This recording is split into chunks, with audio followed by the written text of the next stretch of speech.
You're listening to the Ask Drone U podcast. You ask, we answer your drone questions. Whether you're here to turn your passion into profit or you simply fly for fun, we're a community of learners and teachers who aspire to achieve greatness.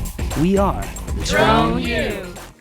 Hey everyone, and welcome to another episode of Ask Drone U. We've got a very interesting episode today. Some of you might have heard there is a new drone company on the streets or in the skies. And in fact, that is very true. It's something that's come out of all the political hoopla going on in the U.S. domestic market. As many of you know, the United States government is trying to ban DJI drones and Chinese drones as a whole. Looking at HR 2864, you can see that this is a very real problem, a very real conundrum. Well, other people are saying we can provide more intelligent solutions to security concerns and problems. And that's where AnzuRobotics comes about. And luckily today we have the CEO, Mr. Randall Warnas, here today to talk about Anzu and their drone, which might look familiar to you. Welcome to the show, my friend. Thank you very much for your time. Yeah, I appreciate you, Paul. We've known each other, like you mentioned, when we were chatting before for a long time, and it's just great to reconnect, fighting the good fight to try to evangelize for this technology to be used in the appropriate way and also to encourage or inspire people to use it in ways that haven't been thought of, because we both believe in aerial robots changing the world. So I appreciate being a part of your show and being able to chat with you about what is possible and what we're doing to try to unlock more of it. Well, thank you, sir. I appreciate it. And I honestly appreciate the opportunity to have this conversation. I know a lot of drone pilots are really nervous about what the drone industry would look like in the event of kind of an all-out, not well-researched, not well-thought-out ban. Rather than coming up with, solution-specific examples to solve problems, it's kind of like our boomer representatives just agreed, just like, hey, let's just wipe them all out. I love what you've come up with. So for those that don't know, AnzuRobotics is literally launching today. You've got two new drones, the Raptor, the Raptor T. Do you mind showing us those drones? I know you've got them right there for you. And so this is a production unit of a Raptor T, thermal-enabled drone, folds out like you would expect it to. And there's a Raptor back there. But yeah, these are familiar drones, high-quality drones, high-performance drones, and we basically have spent, the last 14, 15 months to try to detangle all of the things that could be considered hurdles for people to acquire these and use these long-term and build fleets around them. And so, it's not where we're planning to stop, but it's definitely where our starting point with these two products to make really good technology available at an affordable price with a lot of data security in mind. I know data security is at the forefront kind of this conversation, and a lot of people might say that your drone looks quite familiar. So help us understand, your drone is not made in China. Correct. You've mentioned that the parts and the final assembly are made in Malaysia, and that the software to control the drone is actually being operated by the company Aloft, which, if I understand, that's also the group behind the Before You Fly app. Is that right? I don't know about the Before You Fly app. I know Aloft has been doing, does 75, 80% of LANS authorizations in the United States. They are FAA audited, so they're very close on the compliance side of things, as well as their ISO 27001 and SOC 2 Types 2 certified. So they're, I can't say that they are the only drone software developer to do this, but they're a drone software developer that knows how to write a flight app as well as knows how to secure data. So that's why we went that route. And then when you talk about the manufacturing process, we're manufacturing these in Malaysia and worked with that Malaysian manufacturer to help us source componentry once we license that technology out to make it so that less and less is being handled or controlled in China. But full transparency, not all of it got pulled out of China. I think battery technology in China it's not considered a critical component in the NDAA to a secure drone system, and it's just where most of the supply comes from. Things like motors, screws and components like that. The only one that is part of the conversation of NDAA is the thermal sensor on the Raptor T. finding thermal manufacturers. There's not a ton of them. There's not a ton of them that do high quality stuff. This isn't, controlled by the licensor of the drone technology, but it's still acquired out of China. And we'll see if there's ever a way to change that. But really what we're trying to put out is a product that solves for a certain problem, but is not trying to be everything to everyone. There's certain folks that will just say, look, it needs to be blue list, green list, something like that. And that's just not in our DNA right now. Well, I think the whole blue list, green list, to be blunt, is a giant crock of crap. You've got an association that's avidly behind banning Chinese drones with a clear conflict of interest, that's also trying to categorize and organize the security of these drones. In my book, there's no legitimacy there. And I think anyone with just the slightest twinge of legal or regulatory framework would say the same thing.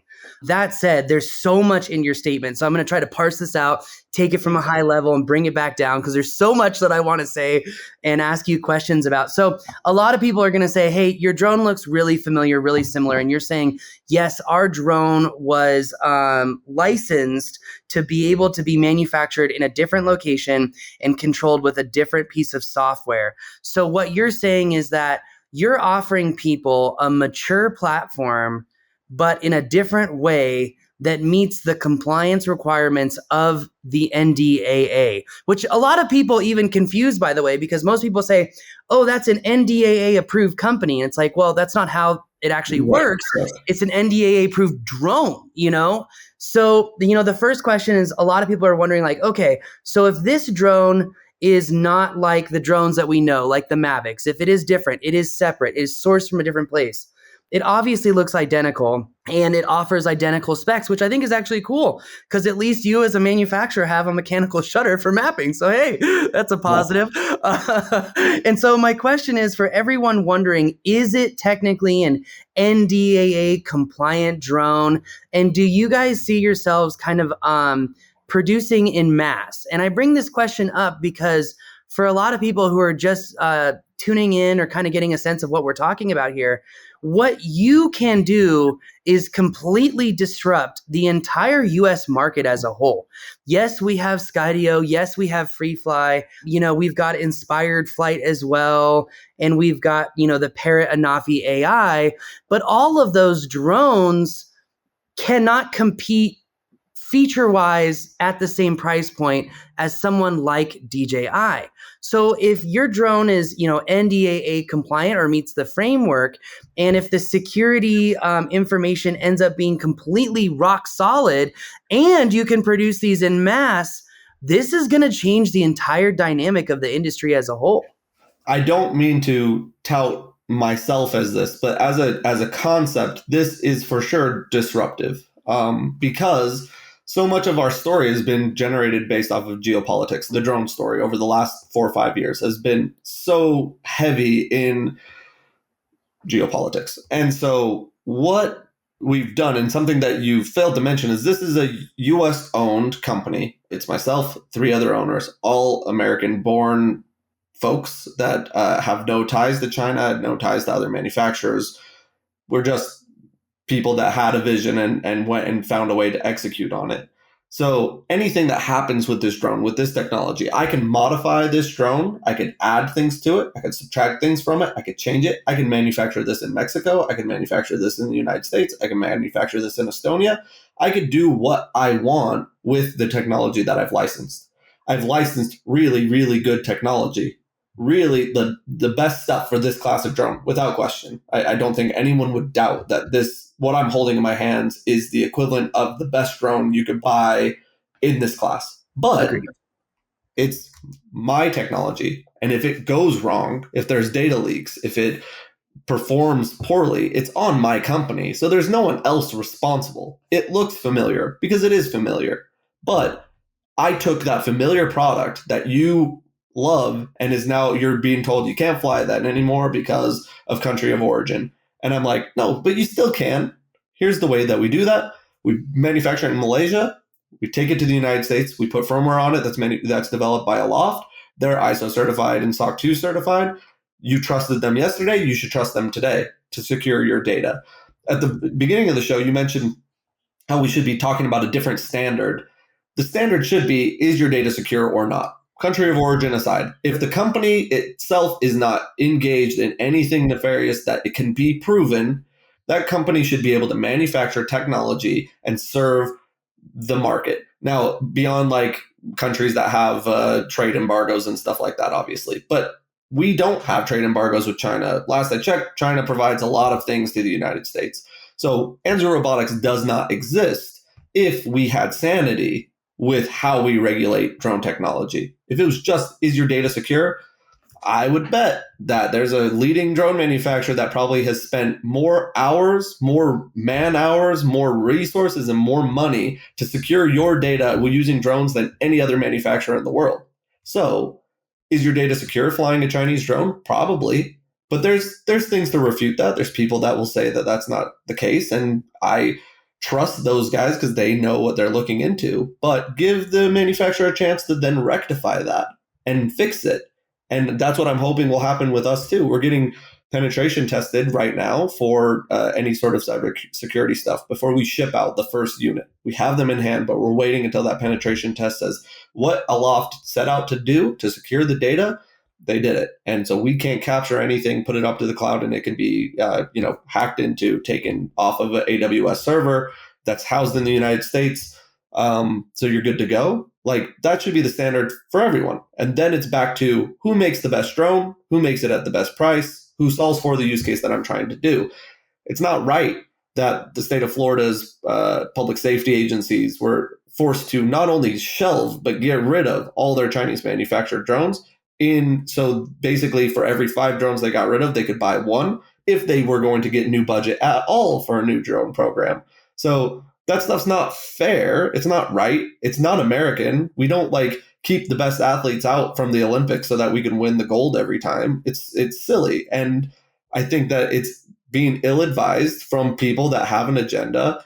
And me as somebody with an agenda as far as a business to we'll keep the heat on China. I'm saying take the heat off of China. Make it about cybersecurity, not about country of origin. And that directly negatively would impact my business, but that's what should be done. Well, you mentioned the insanity of geopolitics, right? And a lot of people have said we can solve this Chinese security issue if we air gap these drones. And there have been some people who've said, I never use internet while flying. And those people, I don't think, have done a lot of serious drone jobs either, because you do need internet to download a background map, right? To make a flight mission. There are very basic rudimentary things that you need internet for. And so, you mentioned the insanity of the geopolitics. What really drives me crazy and why I am rooting for you. I obviously want to see what happens with the security stuff. You and I know the same person doing that testing, and he's been a dear friend of mine for a very long time. That said, it sucks that we're at this point because with the insanity, right? You've got Congress and the Senate that are literally being told to negate a competitor, right? Instead of competing with them, right? It is fundamentally un-American. It's uncapitalistic. And it's also a conflict of interest when you've got these American manufacturers that are pushing to get rid of other manufacturers because they're having difficulty competing. And at the same time, you've got the United States giving all this money to Ukraine for war, and they're buying 60% of all the Chinese manufacturing capacity of the very drone that your drone is based off of. And so it is absolute insanity. It really is. And it doesn't hit the core of the issue of what's really going on. And I agree with you 100% that if this is about securing data, then let's solve the problem. Let's not remove competition. Competition is actually good for the market. And I would even argue that manufacturing in China is actually not as economically feasible as it has been in previous decades. Right. So I will just say, I think what you guys are doing is almost born out of necessity. I am curious who the other owners are, and I've got some other questions for you, but it seems like, and I'm even wondering how Anzu came about. Did someone come to you? Was it you and these other 3 guys? Which I really want to know who the other 3 guys are.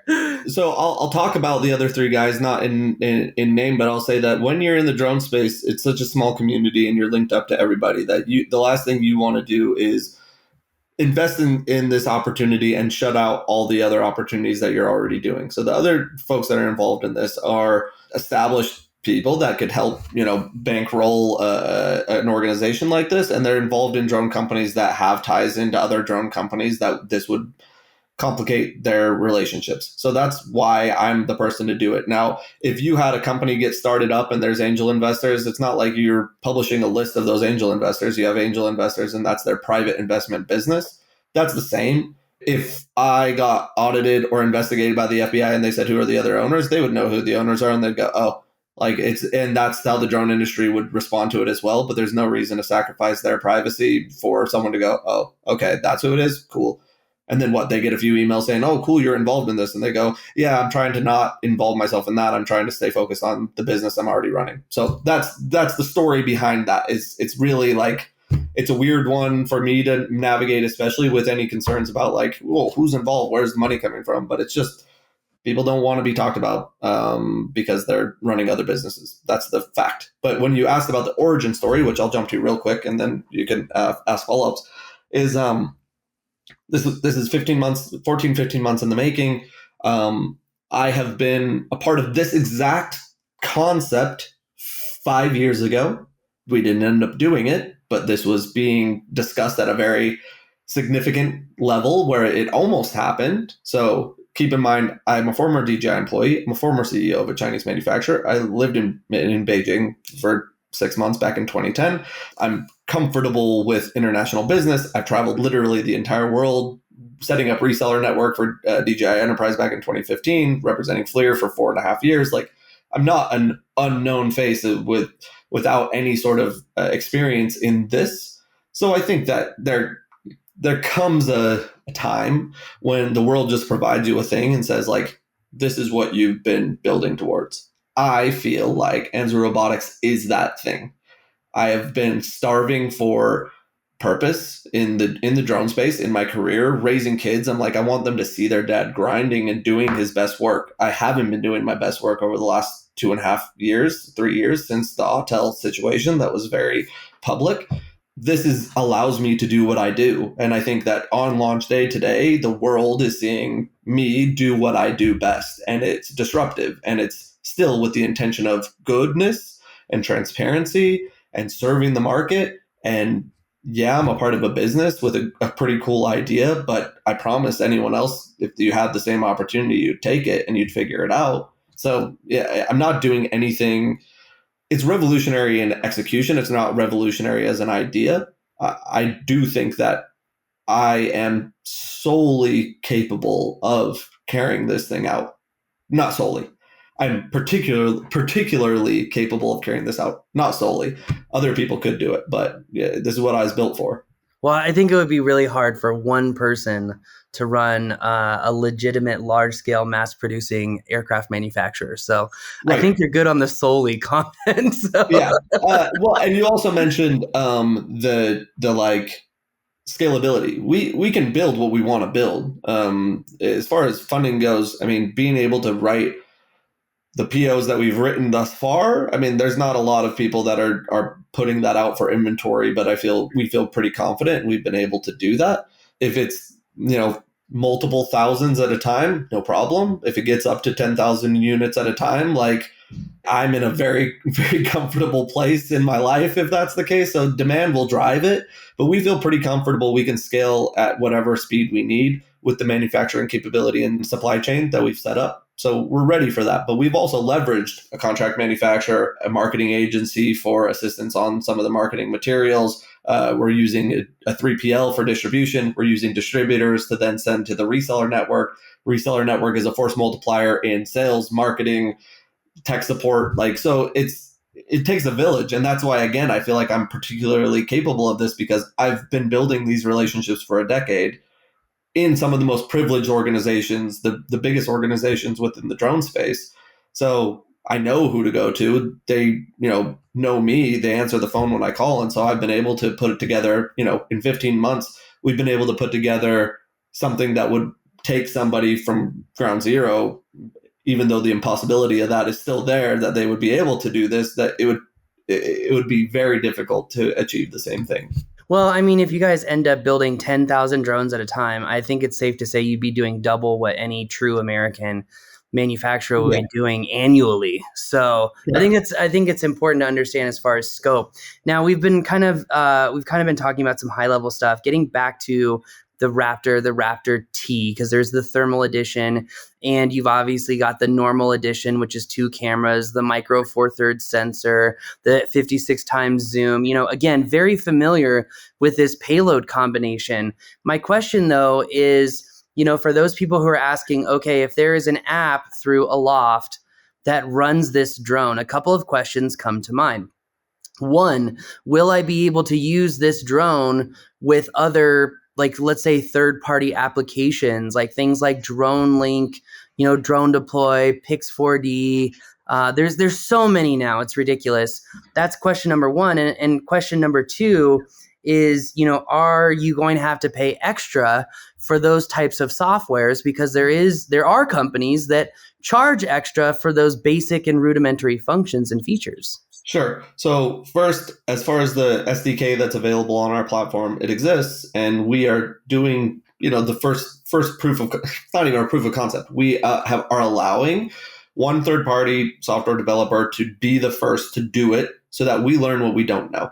Now, keep in mind, we're taking technology that we have taken the firmware in a snapshot in time. It's been passed us. We put it on our servers. We own it. No one else can touch it. No one else can modify it. It's our firmware. But it did not start from how do we get these motors to spin at a certain speed to stay stable. That was part of the licensing agreement. So the drone flies as you would expect the drone to fly in the most stable. Do you have a question? Follow-up question? Yeah, something just hit me because one of the go for biggest it. complaints about the Mavic 3 Enterprise is that you can't film good video out of it. You're locked in at that 4K 30 FPS crap.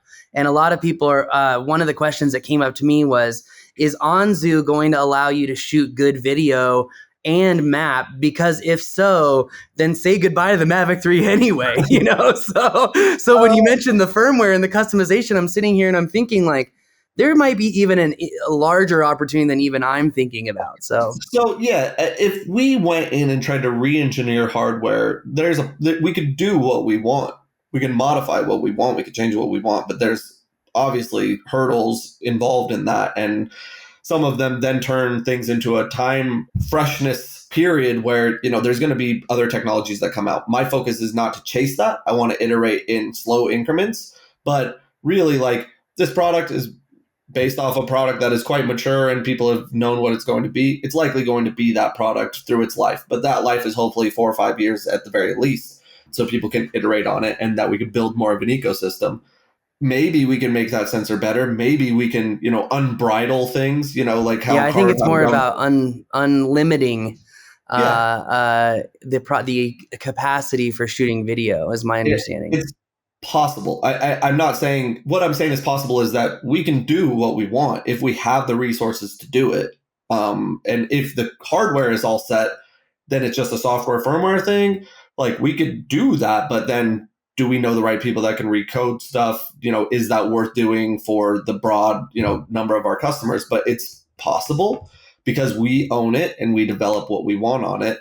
Going to the SDK, we will have someone doing that. The question is, when you take this technology over, we're doing a third-party penetration test, which you mentioned, our mutual friend. He is going to do his own independent kind of studying, but we're getting an accredited organization to also do a penetration test. So it's not that guy that's doing our penetration test, but he's going to do some testing as well. I want to clarify that.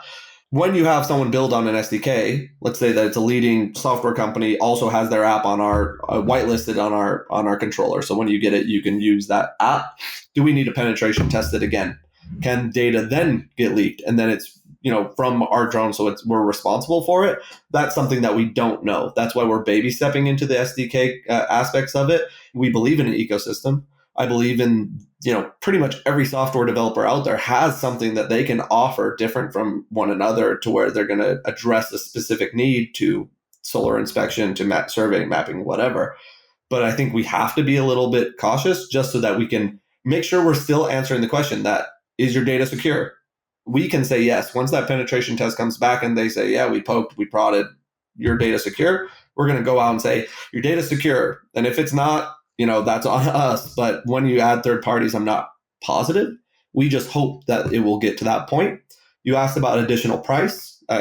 Drone Deploy has an enterprise version, has different features. They can charge what they want. That's, on them. Yeah, but meaning like if you can, essentially fly an automated mission with your bird, you're not going to have to pay extra for that, is what I'm getting.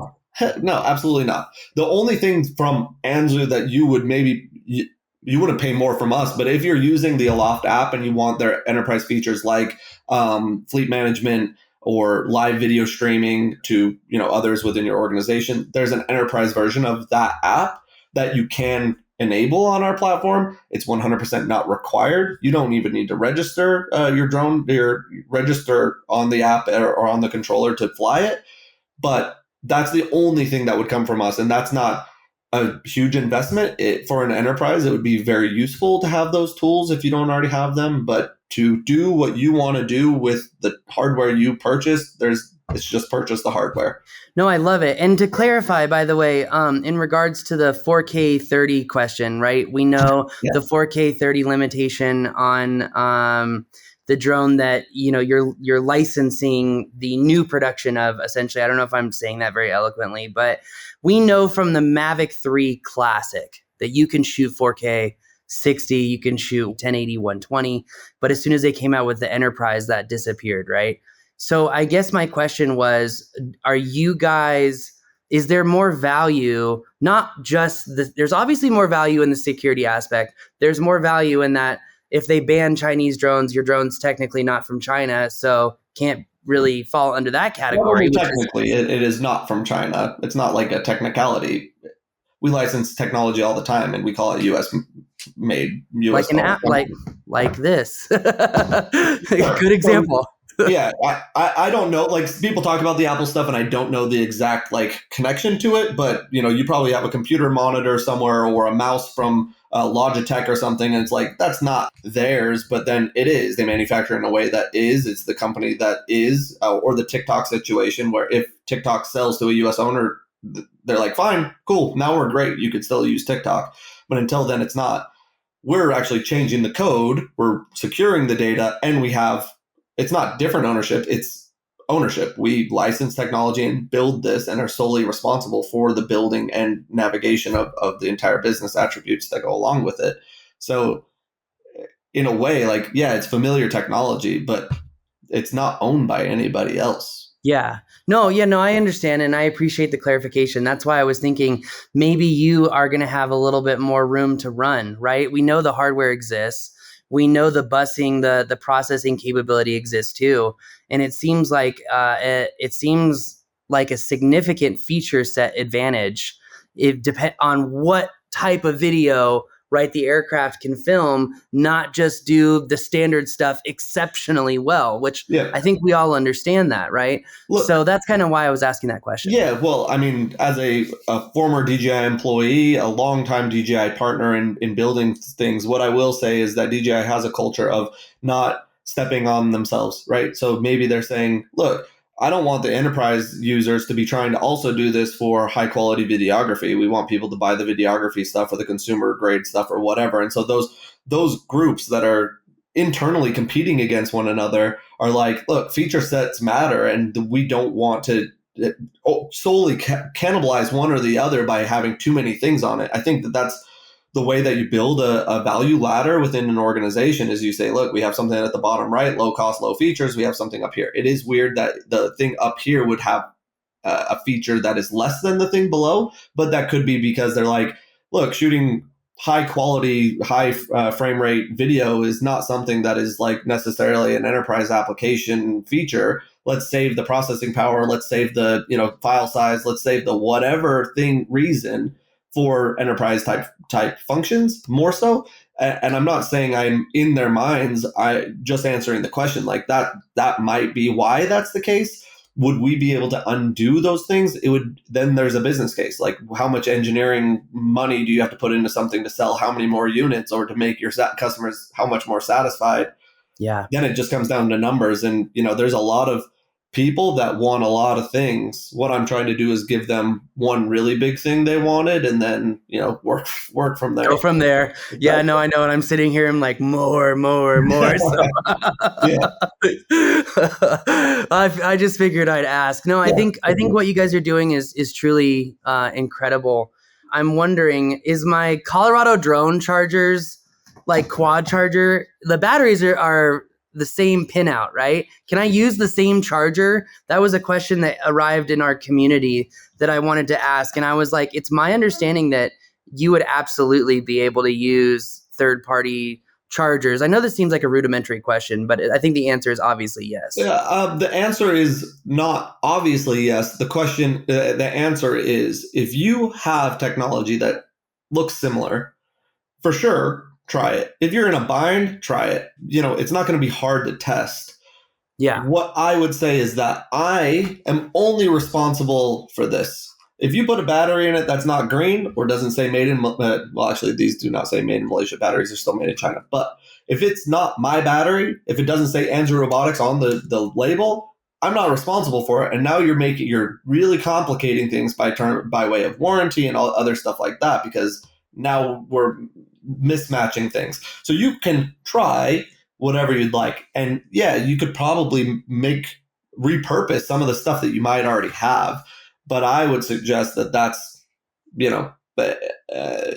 up to you. That is not by design. Well, and it's funny. I think you took my question even further than what I was trying to say. I was pretty much trying to say, can I take my Anzu batteries and charge it with my existing quad charger, right? So, yeah, that uses other similar batteries. That was kind of my question, because that was a question that popped up in the community. I like how you took it even further. So, because I think you answered more questions with what you said. But, getting back to this aircraft, you've got this RTK antenna as well that works with the aircraft.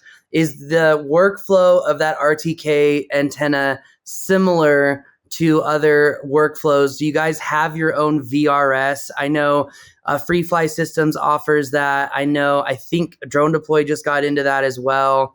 And it was one of the other questions that had come up, is the RTK antenna something that I can plug into whatever VRS I want to, or is it something that's going to be limited to what Anzu provides? So I would say that whatever's familiar with familiar technology is going to be the same, but I can't say that that's something that we've put a lot of resources into bolstering or improving the RTK.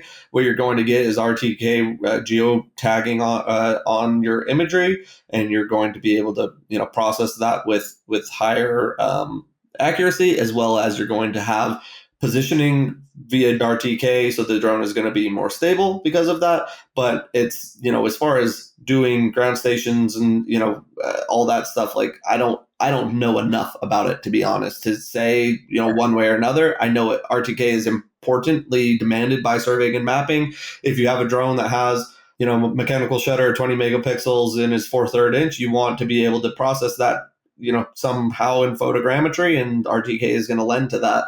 But it's going to be what you've experienced in the past with similar technologies. Maybe in the future we do things to be like that. We're that company that's just like really, really honed it in and made it super easy and better than what's out there. But right now it's going to be what's out there. Well, I love it, because it's honestly really smart that the fact that you have the same camera sensor, so it's going to be pulled by every camera library that exists in photogrammetry. And you can even create your own photogrammetry software with ChatGPT. Like, we have a video coming out on that about how we literally created our own Pix 4D with ChatGPT. It's easy. Wow. But let's get to the fun stuff, because I want to save 2 minutes right before you have to leave to ask you questions outside of the recording. But let's go to the fun part, okay? I want to just imagine a world where we're in the United States. They have done a Chinese drone ban.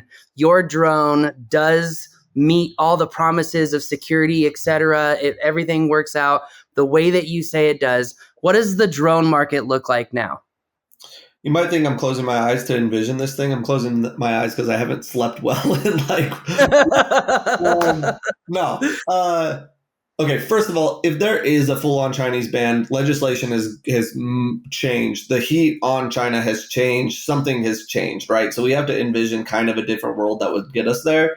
And in that case, AnzuRobotics is likely changed, and we've likely checked off more of the boxes, right? We've pulled manufacturing from Malaysia to Mexico. Not that that would matter. Malaysia is safe. Malaysia is fine. Malaysia is a friendly country. Malaysia does not have these same concerns that exist when we. One question I have about Malaysia, just while you're hitting this really quick, is are you concerned at all that Malaysia hasn't signed the Asia Pacific Protection Agreement yet? I have no concerns about Malaysia whatsoever when it comes to our business, but okay, I look, I don't. That's not the stuff that's been keeping me at night at all. So excuse me, Asian Pacific Act. That was the correct name. I'm sorry. I would have to do looking into it. It's not like you caught me off guard. That's a pretty like out there thing. When you manufacture in Malaysia and you have the tariff structure that exists between Malaysia and the United States, and when you have the international relations that exist between Malaysia and the United States, there is nothing of concern. If there's stuff specific to drone stuff that's of concern, I don't know of it and I haven't paid attention to it. I don't think Malaysia as a country of origin is going to be a prohibitor for anyone in the next 5 years or 10 years or 20 years to buy drone technology. But maybe. That's my crystal ball. I actually have a master's degree in international affairs. I was in the intelligence community before doing drones. I've spent 7 years sitting in universities talking about international stuff. Malaysia has never been a concern and is not a concern going forward. But you said full-on ban of Chinese drones. That's not happening in 2024. Most likely wouldn't happen in 2025. But if it happened in 2025, we would have likely made steps to still be able to be a supplier and be able to soak up that demand, right?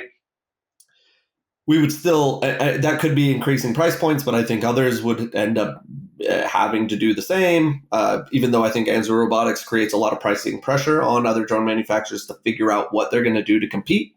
So in that world, I think that we have a domestic drone manufacturing pool that exists.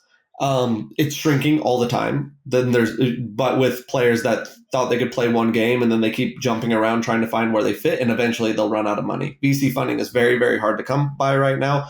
Yeah. I'm not VC funded. The only thing I would really need funding for currently for this platform is, more people to answer emails or more money to create large numbers of stock. So it's a different dynamic for me in this present moment for the period of licensing this technology.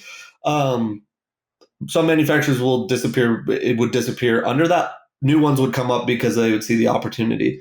What you'd find is immature drone technology that feels insufficient, that feels, not as robust with features that are missing. That's building a drone is no longer hard. Just like writing a photogrammetry software, it's no longer hard to build a drone. It's hard to build thousands of drones. And it's no longer hard to build a drone. It's hard to build drones with a lot of features. And it's no longer hard to build a drone. It's hard to build a drone that is securing your data to the extent that we've proven. So when you're looking at that pool of drone manufacturers, you can buy from in a sense of a complete Chinese ban. I still think AnzuRobotics has a really, really good shot at being like the heavyweight contender because we have the best technology already matured, not made in China. There would be no concerns. It would be pulling a few, like if we have to pull a few sensors or batteries out of China because it's like a complete ban of any componentry, like a trade embargo with China, which would be like, we're basically not eating, we're not using computers, we're not using cell phones. Like things changed if that's the case. Let's imagine like an apocalyptic world where we're in World War III. Then I think we'll be fine selling these drones. It's a cool question, but it's like, bro, that's a headache. That's a lot of stuff happening. I think, and I don't see the government doing an all-out embargo or ban against China because most of the older generation that are in politics rely way too much on pharmaceuticals, which 90% have come from China. So I think that would be an issue in itself. But I just want to say, dude, I really appreciate your time today. I appreciate the opportunity that we're going to get to fly this thing, test it, do a full-blown kind of review on it. I appreciate that opportunity very much. Yeah. Thank you for coming on the show and explaining to everyone how this drone seems familiar, which it is, but how it's also fundamentally different with a different origin story. So greatly appreciate your time. Yeah, definitely. But like I would do it again. I would do it again next week. Do this regularly. It's great chatting with you. It's great talking about what we're trying to accomplish. I feel like I'm passionate about this. I'm really passionate about this project. I feel like if anyone doubts the intention, hopefully it comes across in these kind of conversations, because this is just about enabling the drone industry and keeping drones available and not hiking up prices because you have expensive lobbyists to pay. I think that's a bad way to do business. I couldn't agree more, my friend. I could not agree more. And I kind of want to do a whole show on there's something very small that you touched on that I feel like I felt myself, which is kind of redefining your purpose in this industry. And like kind of when you had that area of not having purpose, Yeah. I really want to touch on that because I feel very similar issue that I've kind of had to work through myself. And so I would love to chat about that, but we'll have to save that for next time. I greatly appreciate you, dude. So thank you very much. Yeah. If everyone wants to learn more about Anzu, where do they go? AnzuRobotics.com, or you can reach out to me directly, Randall at AnzuRobotics.com. And obviously our partner Aloft is a big component of this. So if you want to go through and kind of see how they're securing data, what they've been up to since 2015, if you go to aloft.ai, you can check out their website as well, just so you can kind of know what the whole collaboration looks like. Awesome. Well, that's going to do it for us today. Everyone, thank you very much for joining us. We're going to have a lot more on this drone. We're going to be adding it into the course library as well. So if you even come to a Drone U training, you're probably going to be able to put your hands on one just to see how familiar it really feels. But that's going to do it for us today. Thanks again for joining us here at Drone U HQ.